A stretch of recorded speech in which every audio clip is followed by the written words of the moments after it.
ప్రభునామానికే మహిమ కలుగునుగాక. కూడి వచ్చిన మీ అందరికీ, కర్మల ఆత్మీయ సహవాస సంఘ విశ్వాసులందరికీ మన ప్రభువును ఆయన ప్రియ కుమారుడునైన యేసుక్రీస్తు వారి శ్రేష్టమైన నామములో శుభములు మరియు అందరికీ వందనాలు. విలాప వాక్యములు 4వ అధ్యాయాన్ని మనం ధ్యానం చేసుకుంటున్నాం. విలాప వాక్యములు 4వ అధ్యాయం. ఇందులో ముఖ్యమైన అంశం ఏంటంటే యెరూషలేము ప్రజల నాశనం లేదా శిథిలమైపోయిన యెరూషలేమును గురించి మనం ధ్యానం చేసుకుంటున్నాం. ఇందులో భాగంగానే 10 వచనాలు మనం ధ్యానం చేసుకున్నాం. 11వ వచనం నుంచి మనం ధ్యానం చేసుకున్నాం. 11వ వచనం చదువుతాను. యెహోవా తన ఉగ్రతను నెరవేర్చి తన కోపాగ్నిని కుమ్మరించెను. సియోనులో ఆయన అగ్ని రాజబెట్టెను, అది దాని పునాదులను కాల్చివేసెను. యెరూషలేము యొక్క నాశనానికి గల కారణాన్ని, దేవుని యొక్క న్యాయమైన తీర్పు యొక్క తీవ్రతను ఈ వచనం వివరిస్తోంది. అంతకుముందు వచనాల్లో ప్రజలు అనుభవించినటువంటి భయంకరమైన కరువు, కష్టాలు వివరించినటువంటి ఇర్మియా ఇప్పుడు ఆ విపత్తు వెనక ఉన్న దైవిక హస్తాన్ని చూపిస్తూ ఉన్నాడు. యెహోవా తన ఉగ్రతను నెరవేర్చి తన కోపాగ్నిని కుమ్మరించెను. సియోనులో ఆయన అగ్ని రాజబెట్టెను, అది దాని పునాదులను కాల్చివేశాను. ఇక్కడ మనం గ్రహించాల్సినటువంటి విషయం ఏంటంటే, దేవుడు దీర్ఘశాంతుడు, కానీ యెరూషలేము ప్రజలు పశ్చాత్తాపపడకుండా దశాబ్దాల తరబడి చేసిన విగ్రహారాధన, వారు చేసిన అన్యాయం దేవుని యొక్క సహనానికి పరీక్షగా నిలిచాయి. ఇక్కడ దేవుడు తన ఉగ్రతను నెరవేర్చి తన కోపాగ్ని కుమ్మరించాడు అంటే,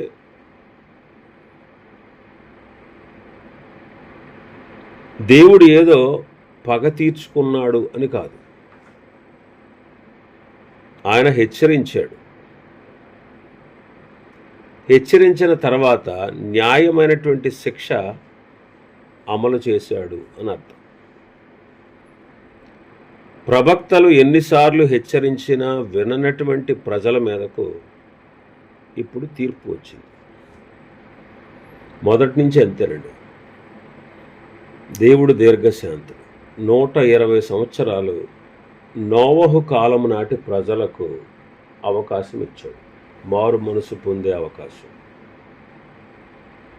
కానీ అన్ని కోట్ల మందిలో ఒక్కళ్ళు కూడా ప్రభు వైపు తిరిగిన వారు లేరు. అందుకే తన ప్రచండ కోపాన్ని జలప్రళయ రూపంలో కుమ్మరించాడు. ఇక్కడ తన కోపాగ్నిని కుమ్మరించారు అంటున్నాడు. అంటే ఇది ఒక పాత్రలో ఉన్న ద్రవాన్ని ఎలాగైతే ఒక్కసారిగా వంపేస్తామో అలా అన్నమాట. దేవుని ఉగ్రత కొద్ది కొద్దిగా కాకుండా సంపూర్ణంగా ఆ నగరం మీద పడింది. అది దాని అర్థం. ఇది కేవలం ఒక యుద్ధం వల్ల జరిగినటువంటి నష్టం కాదు, దైవికమైన ఉగ్రత వల్ల కలిగిన సర్వనాశనం అని ఇర్మియా నొక్కి చెబుతున్నాడు. ఇక్కడ సియోనులో ఆయన అగ్ని రాజబెట్టాడు అంటాడు. కల్దీయుల సైన్యం యెరూషలేమునకు వచ్చి రాజభవనాలని, ఇళ్లని మరియు అత్యంత పవిత్రమైన యెరూషలేము దేవాలయాన్ని అగ్నితో కాల్చివేశారు. ఈ అగ్ని దేవుని పరిశుద్ధతకు, ఆయన అసహించుకునేటువంటి పాపానికి ప్రతీక అన్నమాట. దేవుని సన్నిధికి నిలమైన యెరూషలేము ఇప్పుడు ఆయన ఉగ్రతకు నిలయమైంది. అది దాని పునాదులను దహించి వేసింది అంటున్నాడు. అంటే ఇక్కడ సంపూర్ణ నాశనం కనబడతా ఉంది. అగ్ని కేవలం పైన ఉన్న కట్టడాలను మాత్రమే కాదు, లోపల ఉన్న పునాదులను కూడా కాల్చేసింది.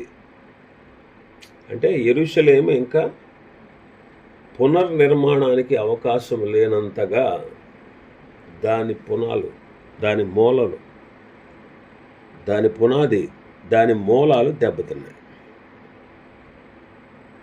ఒక దేశం యొక్క పునాదులు అంటే దాని విశ్వాసం, నాయకత్వం మరియు దేవునితో ఉన్న నిబంధన. ప్రజలు నిబంధన మేరడం వల్ల వారి అస్తిత్వం పునాదులతో సహా కూలిపోయింది. దేవుడు ప్రేమ గలవాడే కాదండి, అదే సమయంలో ఆయన నీతిమంతుడు, న్యాయాధిపతి కూడా. పాపాన్ని ఆయన ఎన్నటికీ ఉపేక్షించడు. ఇశ్రాయేలీలు అతిశయపడ్డారు. మా దగ్గర దేవుని మందిరం ఉంది, మాకేం కాదు, ఆయన యెరూషలేమును కోరుకున్నాడు అని ప్రజలు అతిశయపడ్డారు. కానీ దేవుడు తన సొంత నివాస స్థలాన్ని అగ్నికి అప్పగించాడంటే మనం చేసే పాపం దేవుని ఎంతగా దుఃఖపరుస్తుందో మనం అర్థం చేసుకోవాలి. పునాదుల్ని కాల్చివేసిందంట. పునాదులు చాలా ప్రాముఖ్యమంట. మన జీవితాల పునాదులు దేవుని వాక్యం మీద ఉండాలి. అలా కాకుండా ఆయన యందు మనం విశ్వసించకుండా అబద్ధాల మీద లేదా విగ్రహారాధన మీద ఉంటే దేవుడు శ్రమ పంపినప్పుడు అవి నిలబడవు. యెరూషలేము అనుభవించిన వినాశనం యాదృచ్ఛికం కాదండి, ఏదో అనుకోకుండా అలా జరిగిపోయింది కాదు. అది దేవుని ప్రచండ కోపం వల్ల కలిగింది.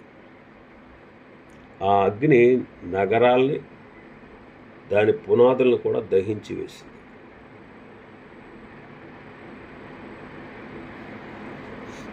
కాబట్టి పాపం తెచ్చే శిక్ష ఎంత తీవ్రంగా ఉంటుందో అది మనల్ని హెచ్చరిస్తుంది.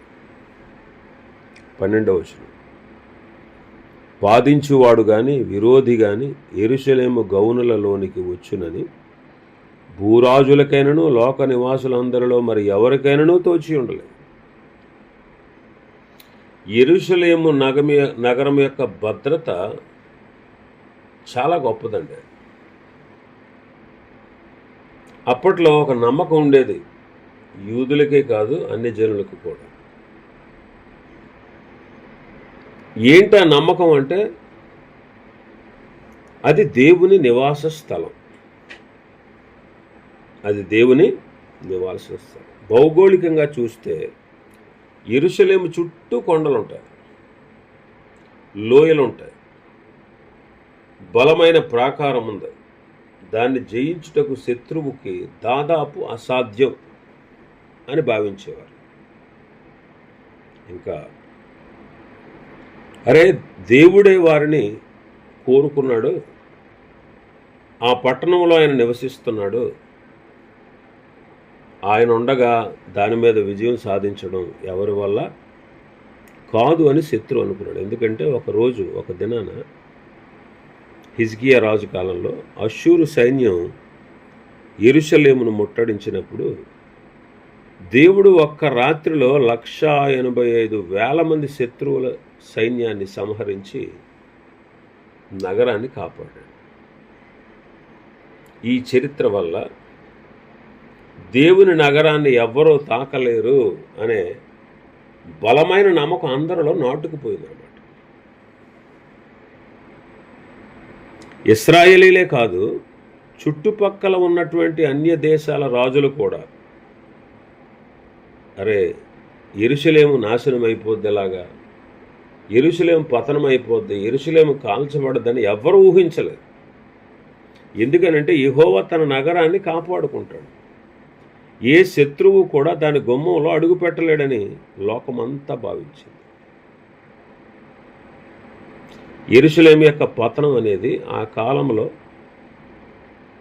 రాజకీయ మరియు ఆధ్యాత్మిక ప్రపంచంలో ఒక అన్బిలీవబుల్ ఈవెంట్ అనమాట. అంటే అపనమ్మకమైన అద్భుతం అలా నిలిచింది. దేవుడు వారిని శిక్షించిన విధానం అంటే అసాధ్యమైనది సుసాధ్యమైంది అనమాట. ఒకప్పుడు ఇంత గొప్ప భద్రతలో ఉన్న నగరం ఇప్పుడు శత్రువు రాజు అయినటువంటి బబులోను సైన్యం చేతిలోకి వెళ్ళిపోయింది. కారణం ఏంటి? శత్రువు బలవంతుడు అవడం వల్ల కాదు, వాళ్ళ పాపం వల్ల. వాళ్ళ పాపం వల్ల దేవుడే వారి రక్షణ కవచాన్ని తొలగించాడు. దేవుడు అనుమతించాడు కాబట్టి శత్రువు చేతికి వాళ్ళు చిక్కారు. దేవుడు అనుమతిస్తే తప్ప ఏ శత్రువు కూడా ఆ గుమ్మంలోనికి ప్రవేశించలేడు. కానీ ప్రజల యొక్క అవిధేయత వల్ల దేవుడే ద్వారాలు తెరిచి రండ్రా దేశాన్ని నాశనం చేయండిరా అన్నట్టుగా అయింది. మనం దేవుని సన్నిధిలో ఉన్నామండి. నేను దేవుని మందిరానికి వెళ్తున్నాను, నాకేం కాదు అనేటువంటి భ్రమ ఉండకూడదు. దేవుని యందు భయభక్తులు లేకపోతే బాహ్యమైన భద్రత మనల్ని ఎన్నటికీ కాపాడదు. లోకమంతా కూడా మిమ్మల్ని అజేయులు, వీళ్ళు చాలా గొప్పవాళ్ళు అనుకోవచ్చు. కానీ మన జీవితంలో పాపం అనేది ఉంటే అది మన పునాదుల్ని బలహీనపరుస్తుంది. శత్రువు సులభంగా ప్రవేశించడానికి మార్గం సుగమం చేస్తాడు.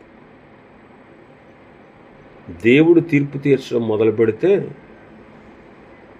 లోకం అసాధ్యమిది అని భావించేవి కూడా క్షణాల్లో జరిగిపోతాయి అన్నమాట. అందుకే ఆయన తీర్పు ఆశ్చర్యం.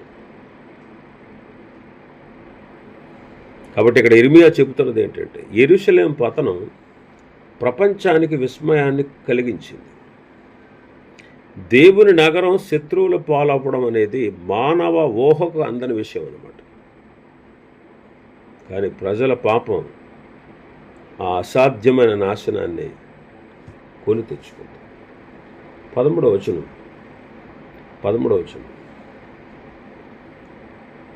దానిలో నీతిమంతుల రక్తమును ఓడ్చిన దాని ప్రవక్తల పాపములను బట్టి, దాని యాజకుల దోషమును బట్టి జనులు వీధులలో అంధుల వలె తిరుగులాడెదరు.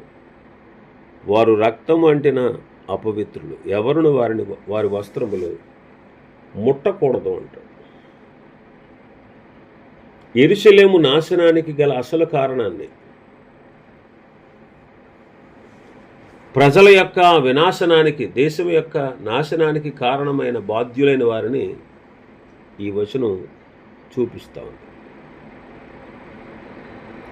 రాజకీయ కారణాల కంటే ఆత్మీయ నాయకత్వపు పతనం ఎంత ప్రమాదకరమో ఇక్కడ వివరిస్తూ ఉన్నాడు. నాయకత్వపు పతనం అన్నమాట, ఫెయిల్యూర్ ఆఫ్ లీడర్షిప్. యెరూషలేము నాశనానికి ప్రధాన కారకులుగా ఇర్మియా 2 వర్గాల వారిని పేర్కొన్నాడు. 1 ప్రవక్తలు, 2 యాజకులు. వీరు దేవుని వాక్యాన్ని ప్రజలకు చేరవేయాలి, ప్రవక్తలు. కానీ వీరు అబద్ధాలు ప్రవచిస్తూ ప్రజలను తప్పుదోవ పట్టించారు. ప్రజలను వారి పాపాల నుండి మళ్లించడానికి బదులు మీకు క్షేమం కలుగుతుంది అని అబద్ధపు నిరీక్షణ మాటలు పలికారు. యాజకులు వీరిని ఆరాధనలో నడిపించాలి, ధర్మశాస్త్రాన్ని బోధించాలి. కానీ వీరు కూడా స్వార్థపరులై దేవుని మందిరాన్ని అపవిత్రం చేశారు. ఇంకా నీతిమంతుల రక్తాన్ని ఓడ్చారు. ఇది అత్యంత దారుణమైన నేరం. దేవుని పక్షాన నిలబడి సత్యాన్ని ప్రకటించినటువంటి నిజమైన భక్తులను, నీతిమంతులను ఈ అబద్ధ ప్రవక్తలు మరియు యాజకులు హింసించారు. మరి అప్పటి కాలంలో ప్రవక్త అయిన ఇర్మియా కూడా స్వయంగా వారి చేతుల్లో ఎన్నో అవమానాలు, కష్టాలు అనుభవించాడు. వాళ్ళు తమ అధికారాన్ని అడ్డుపెట్టుకుని దేవుని మాటకు లోబడే వారిని వీరు హతమార్చారు.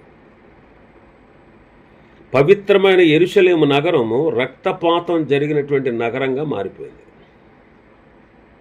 కాబట్టి యెరూషలేము పతనం అనేది ఒక యాదృచ్ఛికమైన యుద్ధం కాదు, అది ఆత్మీయ నాయకులు చేసిన దోషాల పర్యవసానం.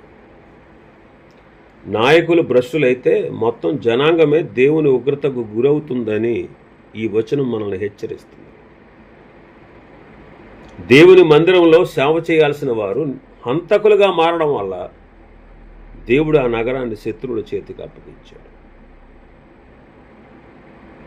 దేవుని వాక్యాన్ని బోధించే వారికి, ఆత్మీయ నాయకత్వంలో ఉన్నవారికి దేవుని దృష్టిలో ఎక్కువ బాధ్యత ఉంటుందండి. వారు దారి తప్పితే దాని ప్రభావం సమాజం అంతటి మీద ఉంటుంది. సత్యాన్ని పలికే నీతిమంతులను అణిచివేసే ప్రయత్నం చేస్తే దేవుడే ఆ దేశానికి విరోధి అవుతాడు. యెరూషలేము చుట్టూ ఉన్న గోడలు బలహీనమైనవి కాదు, కానీ దాని లోపల ఉన్న నాయకుల నైతికత బలహీనమైపోయింది. అదే నగరం కూలిపోవడానికి అసలు కారణం. కాబట్టి యెరూషలేము వినాశనం బయట శత్రువుల వల్ల కంటే లోపల ఉన్న ప్రవక్తలు మరియు యాజకుల పాపాల వల్లనే సంభవించింది. నీతిమంతుల రక్తం చిందించడం ద్వారా వారు దేవుని ఉగ్రతను తమ పైకి తెచ్చుకున్నారు.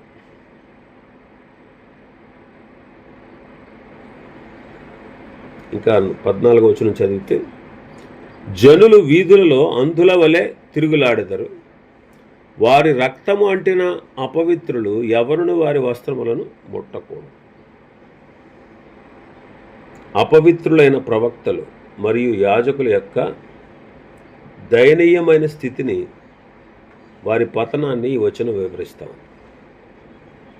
నీతిమంతుల రక్తాన్ని చిందించిన వారు ఇప్పుడు ఏ స్థితికి చేరుకున్నారో ఇర్మియా ఇక్కడ వివరిస్తున్నారు.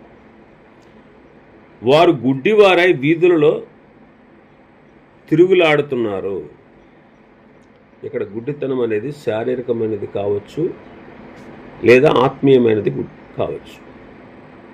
సత్యాన్ని చూడలేక దేవుని వాక్యాన్ని నిర్లక్ష్యం చేసిన వీరు ఇప్పుడు దారి తెలియక కొట్టుమిట్లాడుతున్నారు.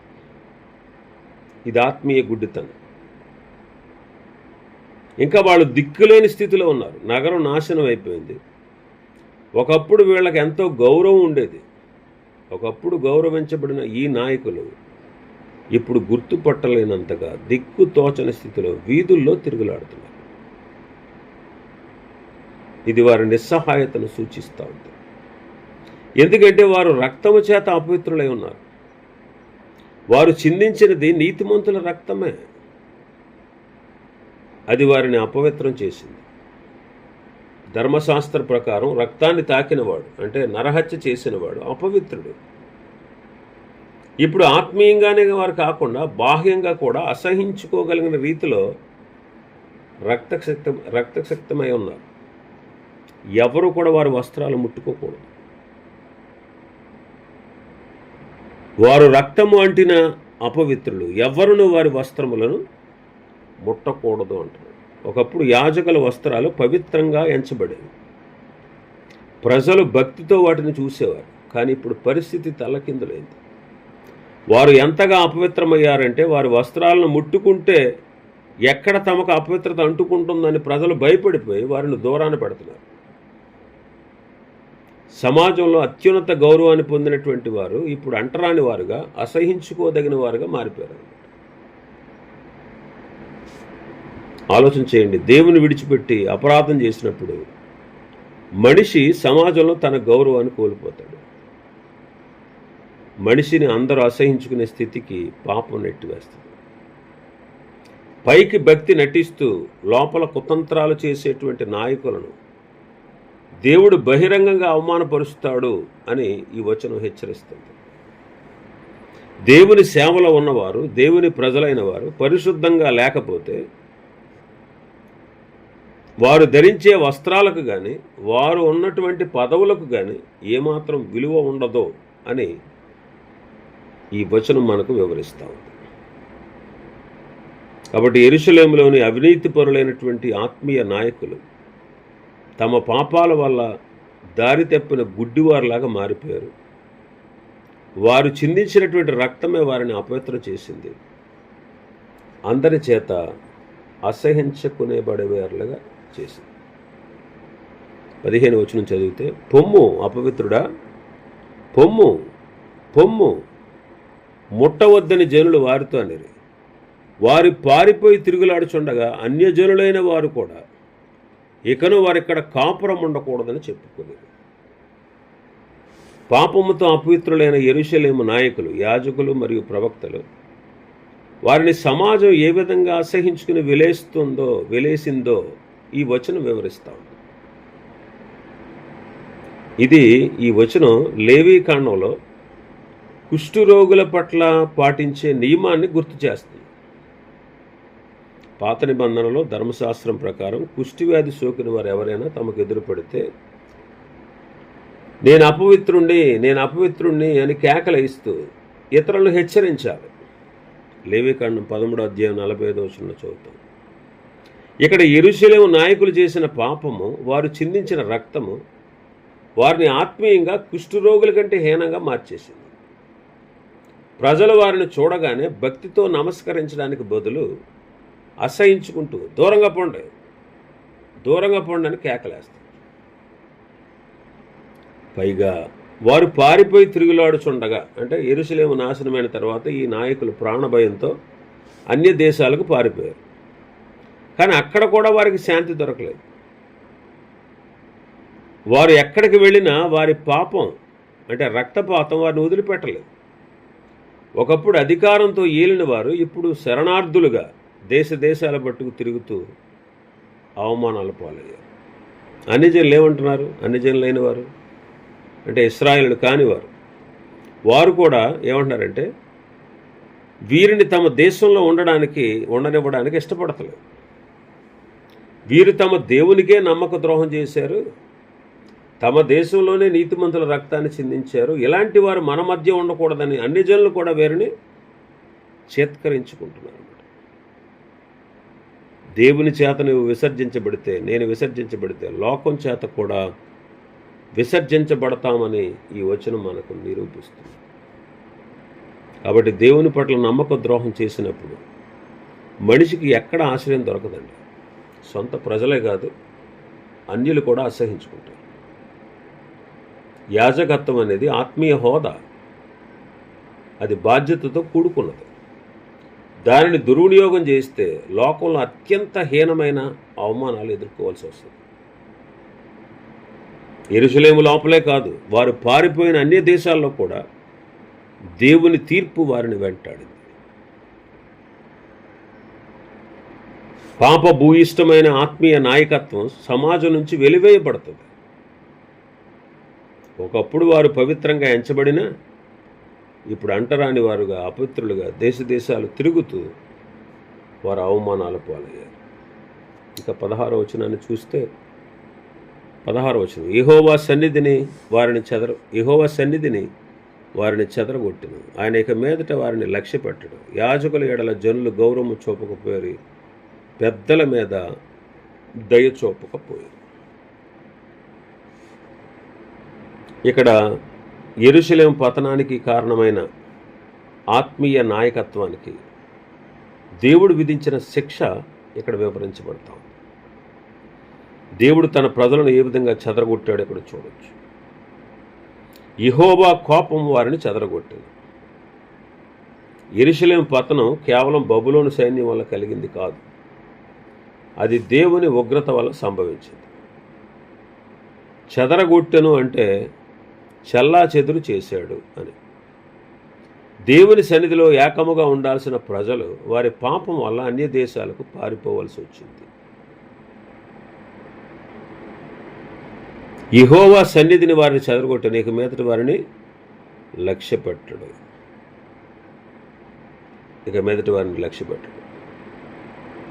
దేవుని కోపం హిబ్రూ మూల భాషలో యెహోవా కోపము అన్న యెహోవా ముఖము అని కూడా అర్థం వస్తుంది. దేవుడు తన ముఖాన్ని వారి నుండి తిప్పుకున్నాడు. తద్వారా వారు శత్రువులు పాలయ్యారు. ఒకప్పుడు దేవుడు తన కనుపాపలా కాపాడిన ప్రజలను ఇప్పుడు ఆయన పట్టించుకోవడం మానేశాడు. దేవుని కృప, ఆయన ఇచ్చినటువంటి రక్షణను మనం నిర్లక్ష్యం చేస్తే మనిషి అంతటి దౌర్భాగ్య స్థితికి చేరుకుంటాడో ఈ వచనం మనకు సూచిస్తాడు. వారు మొర్రపెట్టినా కానీ ఆయన విననటువంటి స్థితికి ఆ జనాంగం చేరుకుంది. ఇక్కడ యాజకులు ఎడల జనులు గౌరవం చూపకపోయి, పెద్దల ఎడల దయ చూపకపోయి.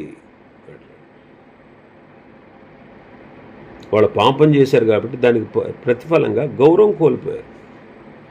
సమాజంలో అత్యున్నతమైన గౌరవం పొందాల్సిన యాజకులు శత్రువులు కానీ సామాన్య ప్రజలు కానీ కనీసం వారిని మనుషులుగా కూడా గౌరవించట్లేదు. వృద్ధులని పెద్దలని చూడకుండా శత్రువులు వారిని హింసించారు. ఒకప్పుడు ఇతరుల మీద కనికరం చూపని ఈ నాయకులకు ఇప్పుడు ఎవరి దగ్గర కూడా కనికరం దొరకడం లేదు. కాబట్టి మన జీవితాల్లో దేవుని ఆశీర్వాదం ఉండాలంటే ఆయన మనల్ని లక్ష్య పెట్టాలి. ఆయన తన దృష్టిని మళ్లించాడంటే మనం పాడైపోతాం. ఇంకా మనం నేర్చుకోవాల్సిన విషయం ఏంటంటే, దేవుడు నియమించిన పదవుల్లో ఉండి అపవిత్రంగా బ్రతికితే దేవుడు ఆ పదవులను గౌరవాన్ని మట్టిలో కలుపుతాడు. దేవుని కోపం మనుషులను, కుటుంబాలను, జనాంగాలను విడదీస్తుంది, చెదరకూడదన్నమాట. కాబట్టి యెరూషలేము నాశనానికి మూలకర్త దేవుడే. ఆయన తన ప్రజలను వారి పాపాన్ని బట్టి విడిచిపెట్టాడు. తద్వారా వారు లోకంలో గౌరవాన్ని కోల్పోయి కనికరము లేని శిక్షను వాళ్ళు అనుభవించారు.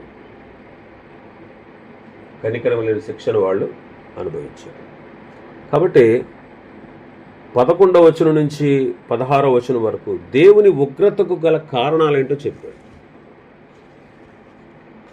దేవుని ఉగ్రతకు గల కారణాలేంటో తెలియపరిచాడు. ఇంకా చాలా విషయాలు ఉన్నాయి అధ్యాయంలో.